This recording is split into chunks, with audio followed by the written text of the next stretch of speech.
Welcome to Doon officers academy. आज जो हम टॉपिक करने वाले हैं that is conjunction. We will learn about what are different types of conjunction, आप इसका इस्तेमाल कहाँ करोगे, and we will also try to do the questions that are related to the topic.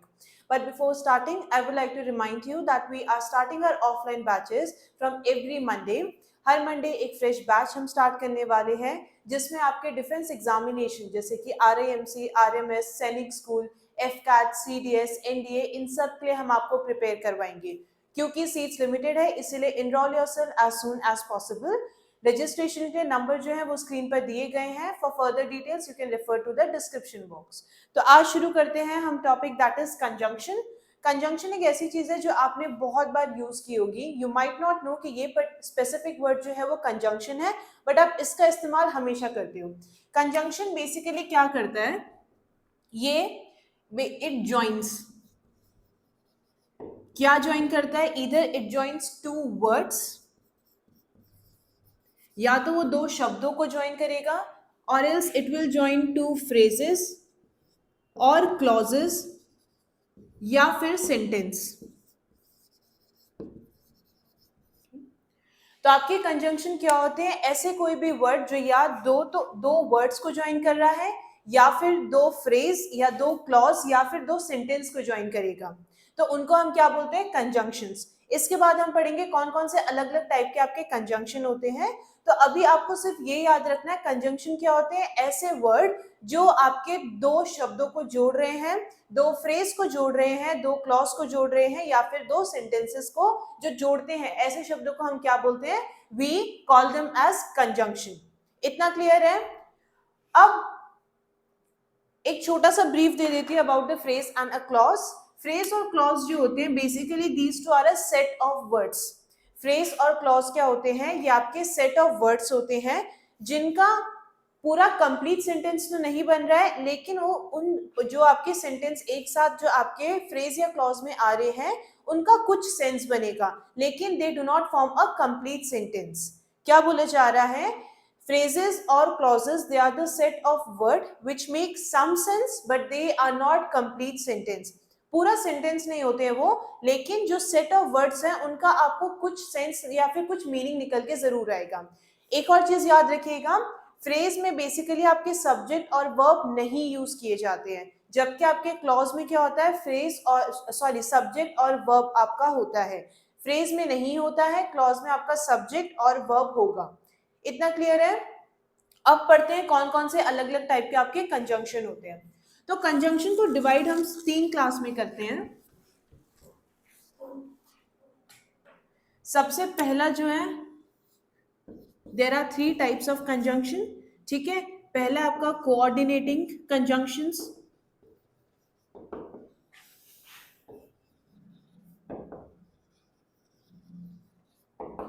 उसके बाद आपका आता है सबऑर्डिनेटिंग कंजंक्शंस.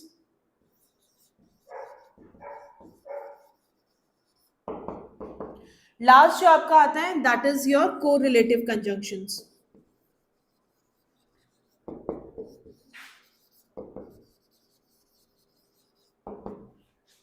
कंजंक्शन जो होते हैं वो आपके 3 कैटेगरी में डिवाइडेड है. One is the coordinating conjunction, दूसरा आपका सबऑर्डिनेटिंग कंजंक्शन, और जो लास्ट कैटेगरी है कंजंक्शन की that is your correlative conjunction. 3 type के ही आपके कंजंक्शन होते हैं. फर्दर हम डिटेल्स में पढ़ेंगे कि ये तीनों जो आपके कंजंक्शंस हैं उसमें कौन कौन से आपके वर्ड्स या कंजंक्शंस आते हैं. Now we will learn each type of conjunctions. कौन कौन से आपके होते हैं तीनों टाइप में, that also we will learn. सबसे पहला आता है आपका कोऑर्डिनेटिंग कंजंक्शन. कोऑर्डिनेटिंग कंजंक्शन में एक चीज याद रखिएगा कि ये कंजंक्शंस ऐसे कंजंक्शंस होते हैं जो आपके सेम एलिमेंट को ज्वाइन करते हैं. मतलब ये क्या करते हैं? सेम एलिमेंट जो होते हैं आपके उनको ज्वाइन करते हैं. जैसे कि ऐसे आपके कंजंक्शन जो या तो वो सब्जेक्ट को सब्जेक्ट के साथ जोड़ेंगे, या फिर वो एक फ्रेज को दूसरे फ्रेज से जोड़ेंगे. ऐसे कंजंक्शंस हमेशा सेम एलिमेंट को जोड़ते हैं. एक जैसे जो भी आपके एलिमेंट है उनको जोड़ेंगे. ये ऐसा नहीं है कि एक सब्जेक्ट को दूसरे फ्रेज से जोड़ रहा है. द कंजंक्शंस, कोऑर्डिनेटिंग कंजंक्शन जिन चीजों को जोड़ रहे हैं, weather it is a word या फिर कोई फ्रेज है, तो जिनको जोड़ेंगे तो वो एलिमेंट सेम होने चाहिए, जैसे एक सब्जेक्ट को दूसरे सब्जेक्ट से जोड़ेगा वो, या फिर मान लो एक वर्ब फ्रेज है आपका, तो वो एक वर्ब फ्रेज जो है वो दूसरे वर्ब फ्रेज से जोड़ेंगे, right. So basically the coordinating conjunctions they join same element, या तो वो दो वर्ड को ज्वाइन कर सकते हैं, या फिर फ्रेज को कर सकते हैं, सेंटेंस को भी कर सकते हैं, लेकिन एलिमेंट आपके हमेशा सेम होने चाहिए। अब एक इनमें कौन कौन से आपके कंजंक्शंस आते हैं? कोऑर्डिनेटिंग कंजंक्शंस का एक आपका एब्रिविएशन है जिसके थ्रू आप याद रख सकते हो कि आपके कौन कौन से कोऑर्डिनेटिंग कंजंक्शंस होते हैं, और ये क्या होते हैं? It is fan boys. एक कंजंक्शन आप सॉरी एक एब्रिविएशन याद रखिएगा आप,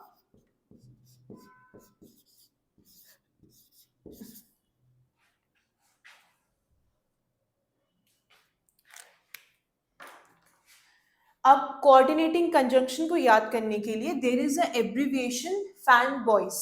अब फैन बॉयज का मतलब क्या हुआ? F stands for, A stand for and, N nor, B before,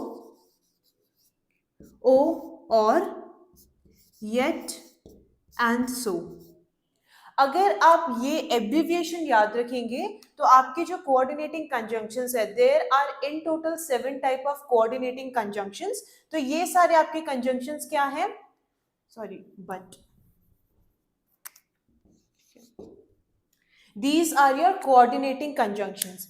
आप ये कंजंक्शन ऐसे हैं जो आपने बहुत इस्तेमाल किए होंगे, राइट। फॉर आप किस लिए इस्तेमाल करते हो? When you have to give a reason, किसी चीज के पीछे आपको रीजन देना है, राइट। ऑलरेडी कोई एक चीज है जो प्रीसीडिंग क्लॉज है या फिर जो पर्टिकुलर रीजन है, when you have to give that, तब आप फॉर कंजंक्शन का इस्तेमाल करोगे।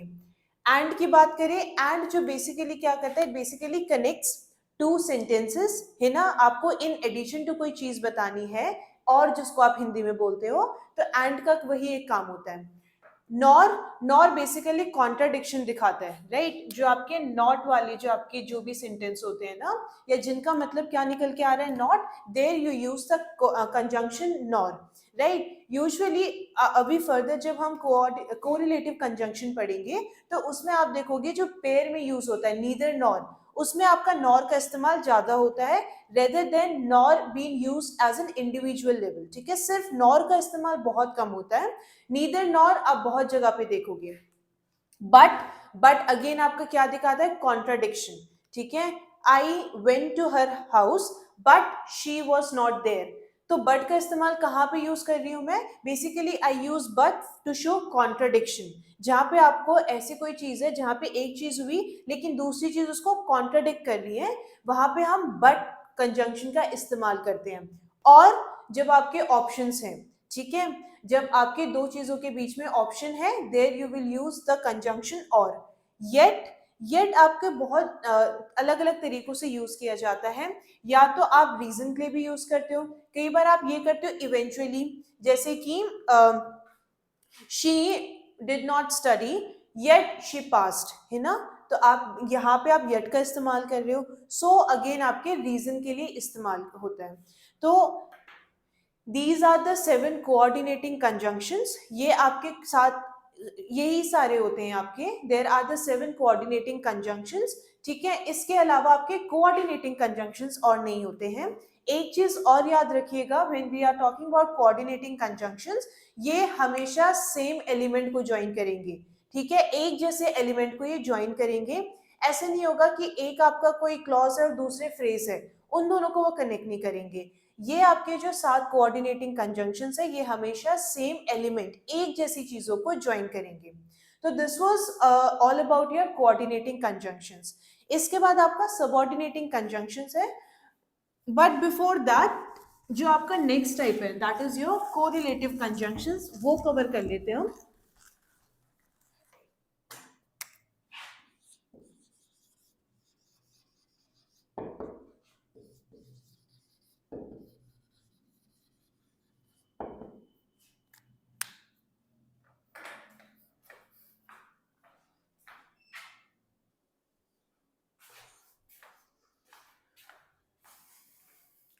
कोरिलेटिव कंजंक्शन हम इसीलिए पहले पढ़ रहे हैं क्योंकि अभी recently we have learned about what, we have learned about coordinative conjunction. Coordinative conjunction के बारे में पढ़ा हमने। कोरिलेटिव कंजंक्शन का जो फंक्शन है वो वही है जो आपके कोऑर्डिनेटिंग कंजंक्शन के है। द ओनली डिफरेंस इज ये वाले कंजंक्शन हमेशा पेयर में आते हैं, ठीक है। एक और चीज, ये दो ऐसे एलिमेंट को ज्वाइन करेंगे जो आपके क्या है, ग्रामेटिकली इक्वल होंगे। अब कोरिलेटिव कंजंक्शन जो आपके पेयर में एग्जिस्ट करते हैं, जैसे कि नीदर नॉर, ईदर और,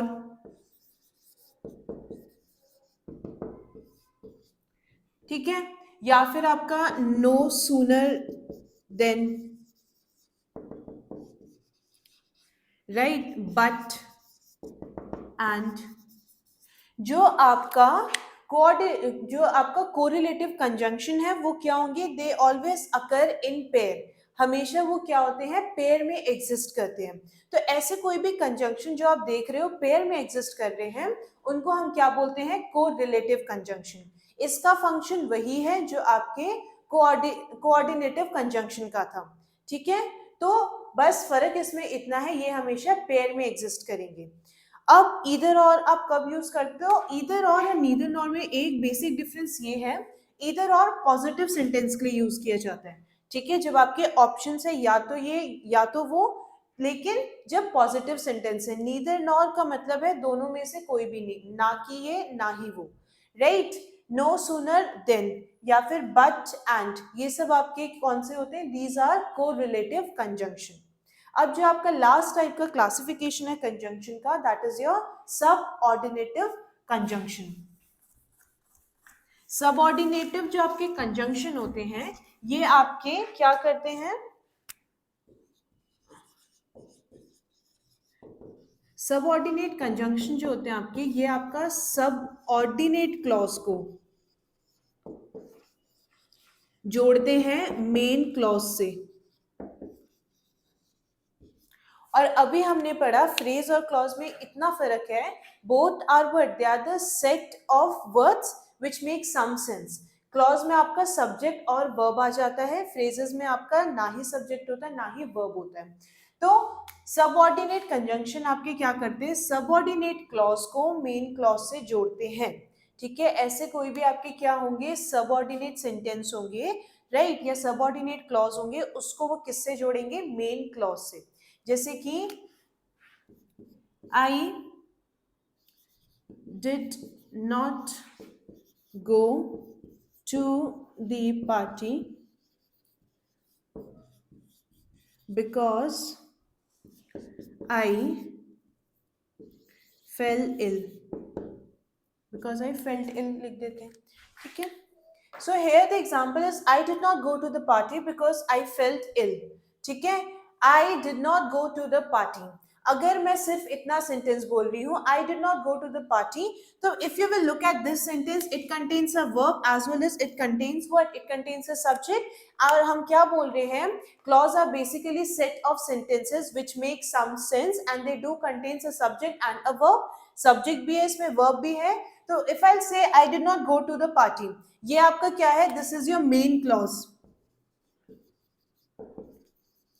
अगर मैं सिर्फ इतना बोलती हूँ बिकॉज आई फेल्ट इल, तो क्या इस पूरे जो आपके दीज सेट ऑफ वर्ड्स, क्या उनका कुछ सेंस बन के आ रहा है, बिकॉज आई फेल्ट इल या बिकॉज आई फेल इल भी आप बोल सकते हो।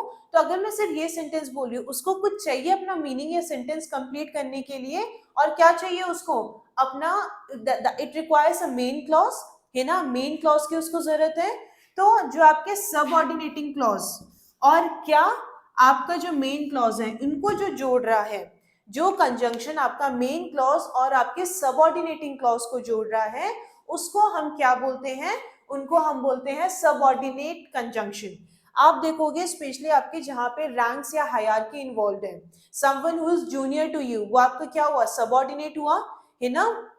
या फिर स्पेशली आप जब since you are preparing for defence examination, उसमें आप देखोगे वेदर इट इज एयरफोर्स और आर्मी और नेवी, उसमें आपके रैंक्स हैं, है ना। आपकी आर्मी में भी रैंक्स होती है, ठीक है, आपके लेफ्टिनेंट होता है, कैप्टन होता है, मेजर होता है, तो देयर इज अ हायरार्की, है ना। तो जो भी उसके नीचे आएगा that is your subordinate, right. तो सबऑर्डिनेट क्लॉज आपका क्या होता है, सबऑर्डिनेट क्लॉज जो होता है वो आपको कभी भी इंडिपेंडेंटली आपका सेंटेंस नहीं बनाएगा, राइट। सबऑर्डिनेट क्लॉज जो है वो इंडिपेंडेंटली अपना सेंटेंस कंप्लीट नहीं कर सकता, उसको किसी मेन क्लॉज की जरूरत है to express its full meaning. तो हम क्या बोल रहे हैं कि जो भी आपके सबऑर्डिनेटिंग क्लॉज होते हैं वो क्या करते हैं, मेन क्लॉज जो है और सबऑर्डिनेटेड क्लॉज जो है उन दोनों को जो जोड़ रहे हैं, that is your subordinative conjunction, right. अब ये कौन कौन से होते हैं आपके सबऑर्डिनेट कंजंक्शन, जैसे कि आफ्टर,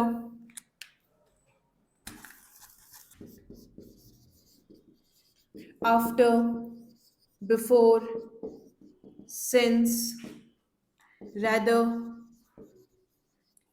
तो ये सारे आपके वर्ड्स क्या कर रहे हैं, या ये सारे कंजंक्शन आपके क्या कर रहे हैं, जो भी आपका मेन क्लॉज होगा, राइट, जो आपका प्रिंसिपल क्लॉज होगा उसको वो किससे जोड़ेंगे, सबऑर्डिनेट क्लॉज से। अभी जो हमने एग्जांपल लिया उसमें क्या था, जो आपका सबऑर्डिनेट क्लॉज था, राइट, जब मैं सिर्फ आपका सबऑर्डिनेट क्लॉज बोल रही थी तो उसका मतलब जो है वो पूरा सेंटेंस बन के नहीं आ रहा था, उसको और it requires a main clause, है ना, तभी तो उसका पूरे सेंटेंस का मतलब आपको समझ आ रहा था। तो आपके ऐसे कंजंक्शन जो आपके क्या कर रहे हैं, मेन क्लॉज और आपके सबऑर्डिनेटिव क्लॉज, ठीक है, जो आपके मेन क्लॉज हैं और जो आपके सबऑर्डिनेट क्लॉज हैं उन दोनों को जो जोड़ रहे हैं उनको हम क्या बोलते हैं, that is called subordinate conjunction, ठीक है।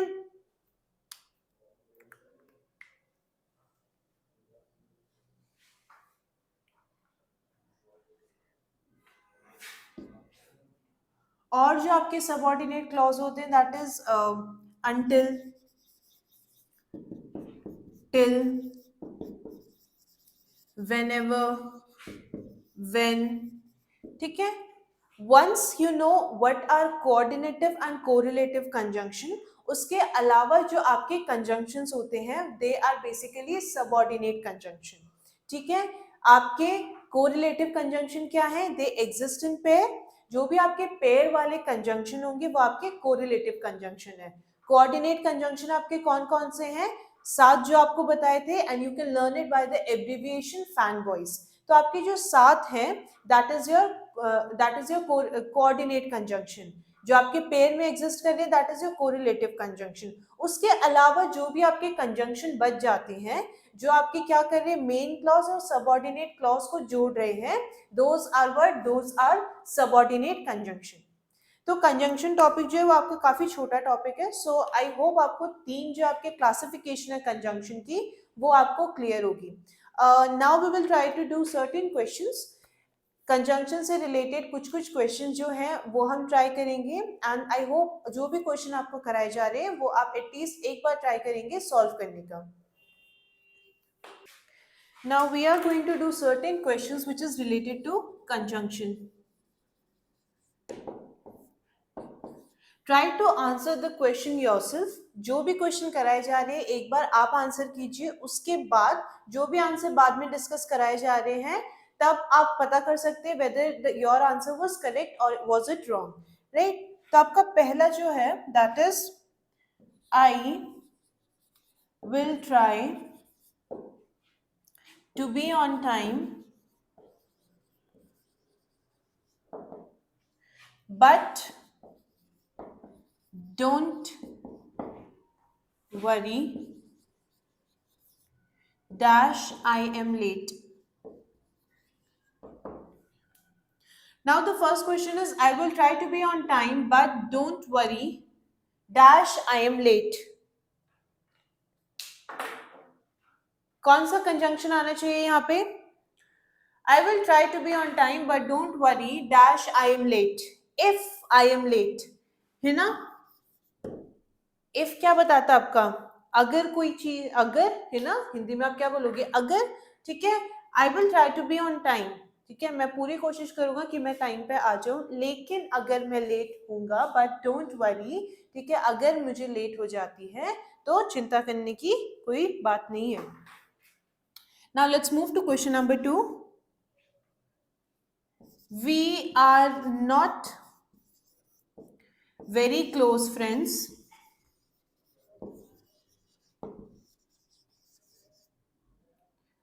dash we have known each other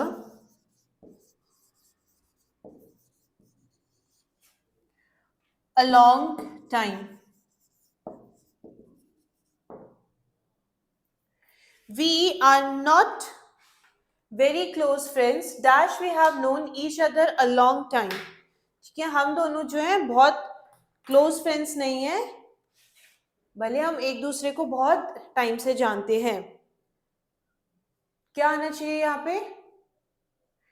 यहाँ पे जो कंजंक्शन आएगा दैट इज ऑल्दो. ऑल्दो का मतलब आप कैसे समझ सकते हो? Although simply means in spite of the fact.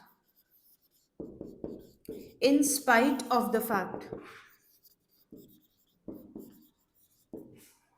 तो आपका ऑल्दो का मतलब क्या होता है? In spite of the fact. ठीक है, in spite of the fact. अब इसमें देखो हम दो क्लोज फ्रेंड्स नहीं हैं. If I simply put the statement in spite of the fact, even though हम एक दूसरे को बहुत लंबे टाइम तक जानते हैं, उसके बाद भी हम क्या है, बहुत क्लोज फ्रेंड्स नहीं है ना. In spite of the fact that we know each other for a very long time but we are not a very close friends, है ना.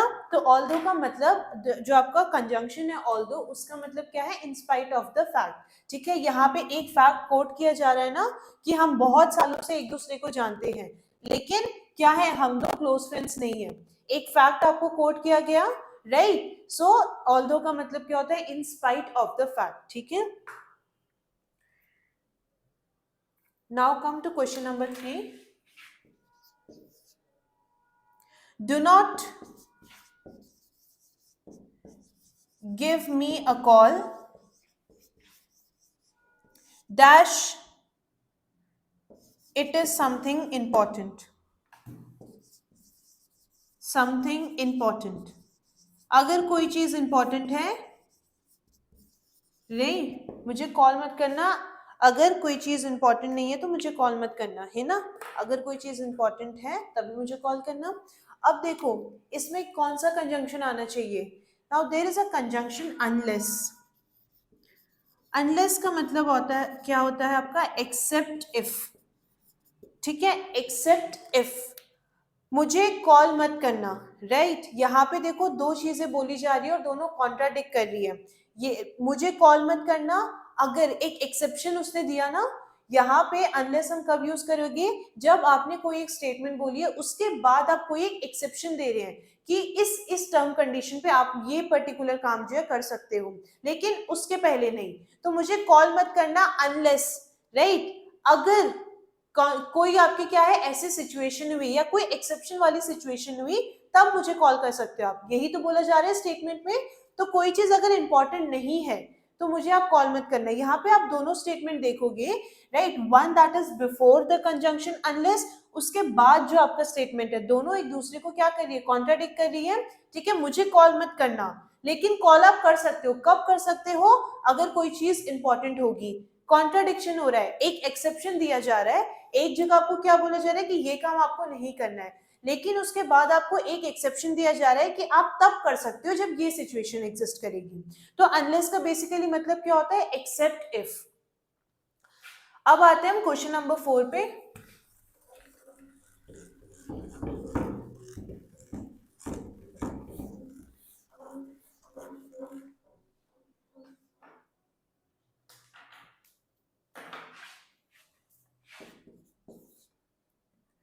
We wanted to swim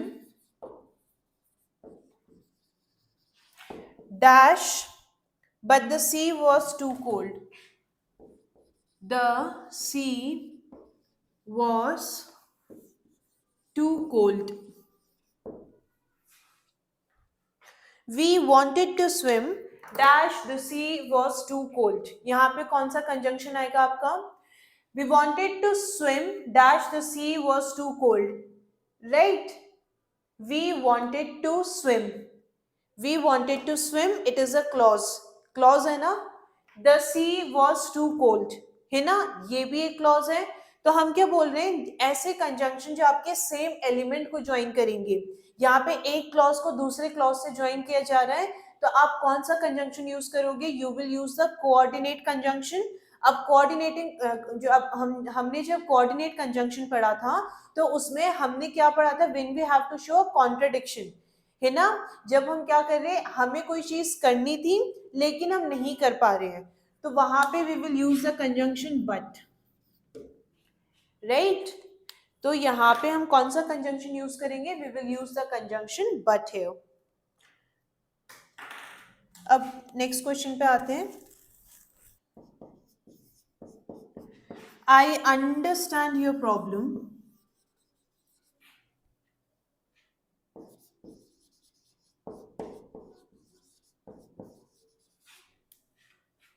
Dash, I am sorry. I cannot help you. I understand your problem. Dash, I am sorry. I cannot help you. यहाँ पे क्या आना चाहिए, यहाँ पे भी आपका जो कंजंक्शन आप लगाओगे दैट इज योर बट, ठीक है। यहाँ पे भी आप कौन सा कंजंक्शन यूज करोगे, you will use the coordinate conjunction here. कौन सा यूज करोगे आप, बट।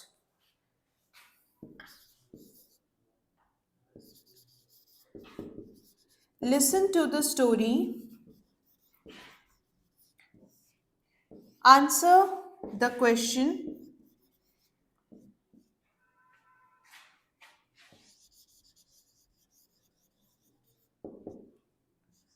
In complete sentence.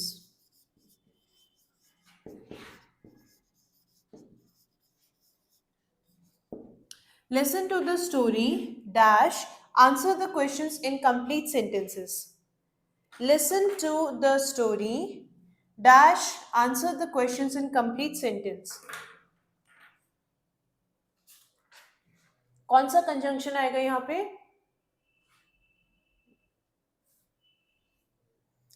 अब देखो एक कंजंक्शन है आपका एंड जब आप सीक्वेंस में कोई चीज काम कर रहे हो, right, when anything is happening in a sequence और आप ऐसे सेंटेंस जोड़ रहे हो, there you will use the conjunction and.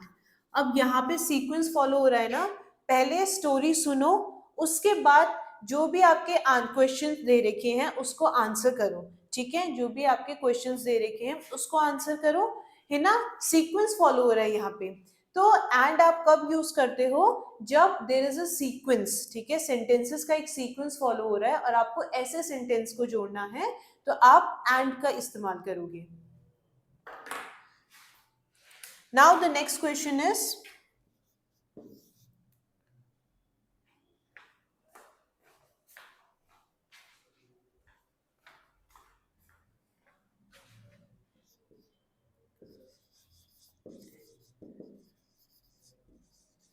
they climbed the mountain, dash, it was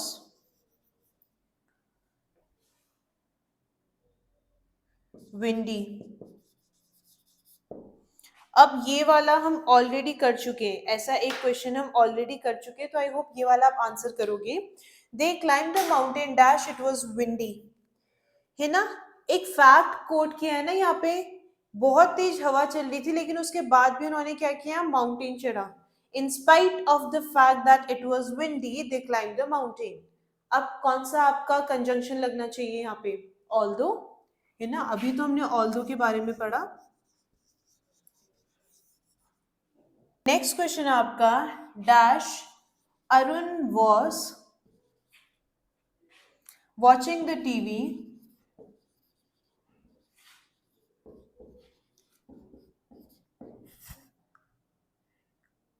his wife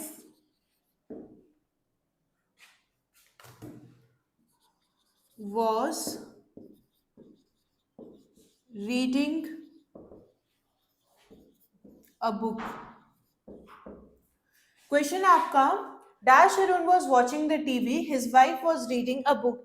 यहाँ पे दो एक्शन एक साथ चल रहे हैं, ठीक है, एट द सेम टाइम।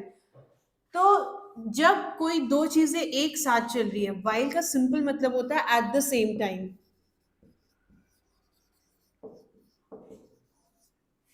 ठीक है। अब देखो दोनों एक्शन एक साथ चल रहे हैं, Arun was watching the TV, Arun जो है क्या कर रहा है, टीवी देख रहा है और उसकी वाइफ जो है बुक रीड कर रही है, दो एक्शन एक साथ चल रहे हैं। तो जब आपको ऐसे स्टेटमेंट दिए गए हैं जहां पे दो एक्शन आपके एक साथ चल रहे हैं and you have to join it, तब आप जो कंजंक्शन का यूज करोगे दैट इज योर व्हाइल। ठीक है, तब कौन सा कंजंक्शन यूज करोगे, you will use while there. Now next question is I will send you a message dash I have arrived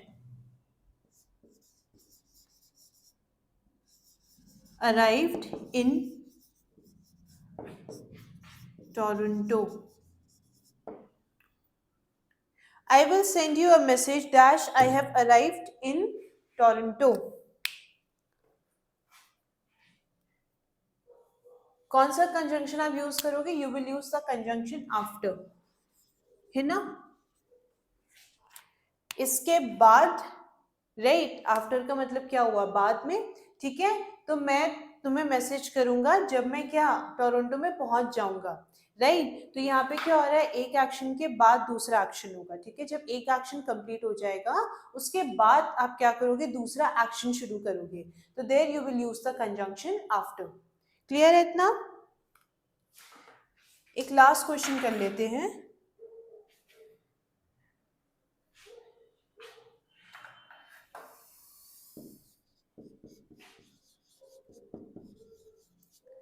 Neither my brother dash my sister owns a car. Neither my brother dash my sister owns a car.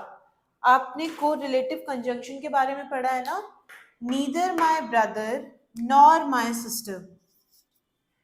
Neither my brother nor my sister owns a car. कुछ कुछ आपके ऐसे conjunction है जो हमेशा आपके pair में आएंगे, तो neither nor उसमें से क्या है, एक कंजंक्शन है कोरिलेटिव कंजंक्शन का। ठीक है, एक और कर लेते हैं question. The sun was warm dash the wind was a bit too cool. ठीक है, क्वेश्चन आपका क्या बोल रहा है, the sun was warm dash the wind was a bit too cool, bit too cool, क्या आना चाहिए यहाँ पे,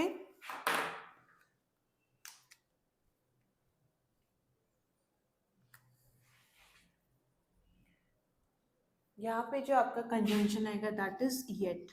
अब येट जो आपका कंजंक्शन है ना, इसका बहुत हद तक मतलब क्या होता है, बट या फिर नेवरथलेस, नेवरथलेस। ठीक है, तो the sun was warm yet the wind was a bit too cool, है ना। यहाँ पे क्या है, सूरज जो था, सूरज की रोशनी की वजह से उस पर्टिकुलर जगह का टेम्परेचर वार्म था, लेकिन क्योंकि हवा तेज चल रही थी इसीलिए क्या हो रहा था, ठंडा हो रहा था। तो येट जो होता है उसका मतलब काफी हद तक क्या होता है, बट या nevertheless, right. So these were few questions related to conjunction. I hope अब आपको ये टॉपिक क्लियर हुआ होगा एंड आपने जो जो भी क्वेश्चंस करवाए हैं उसका आंसर भी किया होगा। And with that we have come to an end to the topic conjunction. I hope आपको चीज़ें समझ आई हैं। अब ऑल्सो डू प्रैक्टिस, जितनी ज़्यादा प्रैक्टिस करोगे उतने ज़्यादा आपके कॉन्सेप्ट्स बिल्डअप होंगे and you will be able to clear the exam. But before leaving, I would like to remind you that we are starting our offline batches on every Monday. Her Monday एक fresh batch हम start कर रहे हैं जिसमें जो आपके defence examination है, जैसे कि आपका RAMC हो गया या फिर आपका RMS हो गया, NDA, CDS, FCAT, इन सब के लिए हम आपको प्रिपेयर करवाएंगे।